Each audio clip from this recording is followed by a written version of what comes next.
SSC জিডিতে RFID দিয়ে কিভাবে height মাপা হবে আজকের এই ভিডিওতে তোমরা সম্পূর্ণ জানতে পারবে। তাই ভিডিওটি একটু স্কিপ না করে সম্পূর্ণ দেখো। এসএসসি জিডিতে 2025 যে ফিজিক্যালটা 20 তারিখ থেকে শুরু হচ্ছে, সেখানে তোমরা জানো যে আরএফআইডির মাধ্যমে কিন্তু ফিজিক্যাল হবে, আরএফআইডির মাধ্যমে রানিং হবে এবং আরএফআইডির মাধ্যমে কিন্তু হাইট মেজারমেন্ট হবে। আজকের এই ভিডিওতে আমি আরএফআইডি দিয়ে কিভাবে হাইট মাপা হয় এবং যাদের হাইটের একটু আধটু সমস্যা আছে তাদেরকে কিভাবে আরএফআইডিতে যখন হাইট মাপবে তোমরা কিভাবে দাঁড়ালে তোমরা আরএফআইডিতে হাইটে তোমাদের ঠিক অ্যাডজাস্ট হয়ে যাবে, সেটা তোমাদেরকে এই ভিডিও মারফত আমি তুলে ধরবো। তাই ভিডিওটা একটু স্কিপ না করে শেষ পর্যন্ত দেখার চেষ্টা করো। আমি রয়েছি বিশাল বিএসএফ, তোমরা দেখছো বং ফৌজিওয়ালা ইউটিউব চ্যানেল। আজকে তোমরা আমার চ্যানেলে প্রথম হও, তাহলে চ্যানেলটিকে সাবস্ক্রাইব করে বেল আইকনটিকে দাবিয়ে দেবে এরকম ধরনের ইনফরমেটিভ ভিডিও দেখার জন্য। দেরি না করে ভিডিওর দিকে চলে যায়।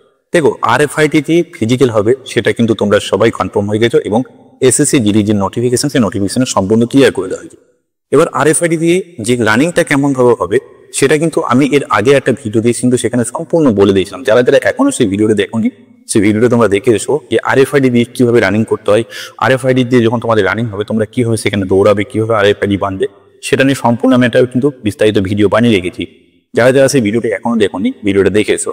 এবার এসে দেখো, আরএফআইডি তে তো রানিংটা হলো, সেটা তো সমস্ত। এবার আরএফআইডি তে হাইটটা কি হবে মাপবে, এটাই এই ভিডিওতে কিন্তু আমি বলবো। তাই ভিডিওটা কিন্তু স্কিপ না করে শেষ পর্যন্ত দেখো। আরএফআইডি তে হাইট যখন মাপবে, দেখো তোমাদেরকে নর্মালি যখন কি হয়, নর্মালি যখন তোমার হাইট মাপা হয় তখন তোমাদের কোনো একটা হাইট বার থাকে, যেখানে কিন্তু তোমাদেরকে দাঁড় করে দেওয়া হয় এবং তোমাদেরকে সেখানে কিন্তু হাইট মাপা হয়, সেখানে হাইট মেজারমেন্ট করা হয়। কিন্তু আরএফআইডি দিয়ে যেটা নতুন যেটা পদ্ধতি এসছে, সেখানে কিন্তু তোমাদেরকে হাইট মাপার জন্য আরএফআইডি দিয়ে যেটা হাইটটা মাপা হবে সেখানে কিন্তু তোমাদেরকে জাস্ট দাঁড় করিয়ে দেবে এবং দাঁড় করিয়ে দেওয়ার পর তোমাদের কিন্তু যে হাইটটা কত সেন্টিমিটার এবং কত সেন্টিমিটার তোমার হাইট কত সেন্টিমিটার এবং তোমার ওয়েট কত, সেটা কিন্তু সেই মেশিনে উঠে যাবে। এবার দেখো, সেই হাইটটা যেটা মেশিনটা, হাইট মাপার যেটা মেশিনটা, সেটা ঠিক হাইট বারের মতোই হয়, ঠিক আছে। এবার যেমন দেখো, তোমরা যেমন দেখেছো যে ওয়েট মাপা মেশিন দেখেছো, তো সেই ওয়েট মাপা মেশিনের মতো এক ধরনের মেশিন আছে, ঠিক আছে।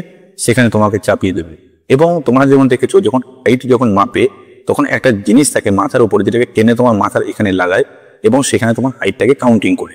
এখানেও ঠিক তাই, এখানে তোমাকে হাইটটা যখন মাপবে আরএফআইডি মেশিনে, তোমাকে একটা মেশিনের উপরে চাপিয়ে দেবে, তারপর একটা জিনিস আছে যেটাকে টেনে নিয়ে এসে তোমার মাথায় টাচ করবে, ঠিক আছে। তোমার মাথায় টাচ করলেই তখন তোমার হাইটটা, অ্যাকুরেট হাইটটা কিন্তু ওদের স্ক্রিনে তখন উঠে যাবে। কেননা আমি এতগুলো কথা এই কারণেই বলছি, কেননা আমি নিজেও এই আরএফআইডি রিক্রুটমেন্ট নিজেও করে এসেছি। তোমরা ইউটিউবে অনেক রকম ভিডিও দেখতে পাবে, ঠিক আছে, তারা কিন্তু অনেক রকম কথা বলে।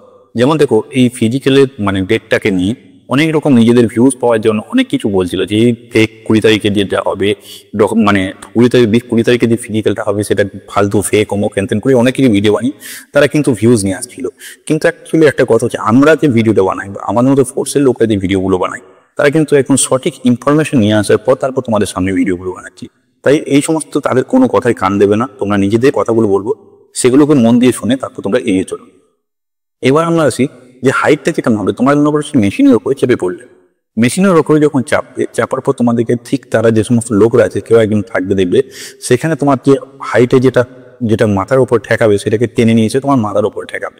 এবার তোমাদের যাদের হাইটে একটু, আমি বলেছিলাম যে এই ভিডিওতে আমি বলে দেবো যে যাদের একটু হাইটের প্রবলেম আছে তারা তোমরা কিভাবে সেই হাইটটাকে অ্যাডজাস্ট করবে। দেখো, তোমাদের আরএফআইডি দিয়ে যখন হাইট মাপবে তোমাদেরকে কিচ্ছু করবে না, তোমাদেরকে জাস্ট একটা জায়গায় দাঁড় করিয়ে দেবে, দাঁড় করিয়ে দিয়ে তোমাদেরকে জাস্ট একবার মাথায় টাচ করে নেবে, ঠিক আছে। আগে যেমন কি হতো যে এরকম স্ট্রেট দাঁড়াও, মাথা নিচু করো, সামনের দিকে থাকো, এরকম করতো। এখানে কিন্তু আরএফআইডিতে এরকম কিছু নেই। তোমাকে জাস্ট, এটা কিন্তু একটা বিরাট একটা তোমাদের কাছে অ্যাডভান্টেজ, ঠিক আছে। তোমাদেরকে জাস্ট দাঁড় করিয়ে দেবে, দাঁড় করার পর স্ট্রেট দাঁড় করে খালি এটুকুই বলবে স্ট্রেট দাঁড়াও। স্ট্রেট দাঁড় করানোর পর তোমাদেরকে সে উপর থেকে সেটাকে টেনে নিয়ে এসে তোমার মাথায় টাচ করে দিলে তোমার হাইটটা কাউন্টেড হয়ে গেল।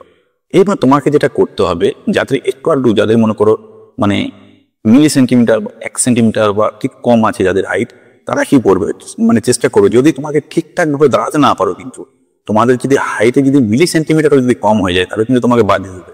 এটা কিন্তু তোমাদেরকে সবসময় মাথায় রাখতে হবে যে তোমাদেরকে প্রথম চান্স যখন তোমাদের হাইট মাপবে তখন তোমাদেরকে কি করতে হবে, মাথাটাকে, দেখো এই যে আমাদের এই পোর্শনটাকে, আমরা যখন হাইট মাপে যখন আমরা দাঁড়াই এরকম ভাবে দাঁড়াই, তো আমাদের যখন এই পোর্শনটা, দেখো এইখানটা আর এইখানটা নামালে কিন্তু এইখানটা উঠে যাবে, ঠিক আছে।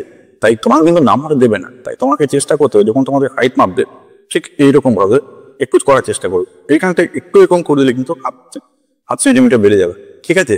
তাই চেষ্টা করবে যখন তোমাকে দাঁড়াতে বললো ভয় করবে না, ভয় করে দাঁড়ানোর সঙ্গে সঙ্গেই তোমার মাথাটাকে জাস্ট একটু এরকম করে দেবে।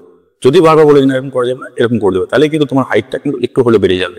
এই টেকনিকটা তোমরা যদি অ্যাপ্লাই করো, যাতে একটু হাইটের কম আছে, তারা কিন্তু তোমাদের হাইটটা কিন্তু তোমরা পাস করে যেতে পারো।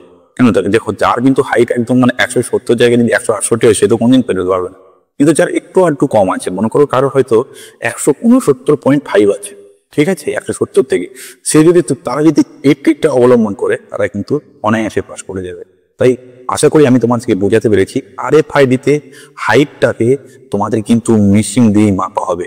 তাই তোমরা যখন হাইট আর ওয়েট দুটোকেই কিন্তু একসঙ্গে মাপা হবে, ঠিক আছে। তোমরা যখন সেই মেশিনের উপর চাপবে, তোমাদের হাইট এবং ওয়েট দুটোই কিন্তু সেই মেশিনে উঠে যাবে, ঠিক আছে। এরপর তোমাদের যেটা কথা বলি যে RFID দিয়ে তোমাদের চেস্ট কিভাবে মাপা হবে, বা RFID দিয়ে চেস্ট মাপা হবে কিনা, এর পরবর্তীকাল আমি নেক্সট আরেকটি ভিডিও নিয়ে আসবো। সেখানে কিন্তু আমি তোমাদেরকে সম্পূর্ণ বলে দেবো যে RFID দিয়ে চেস্ট মাপা হবে কিনা।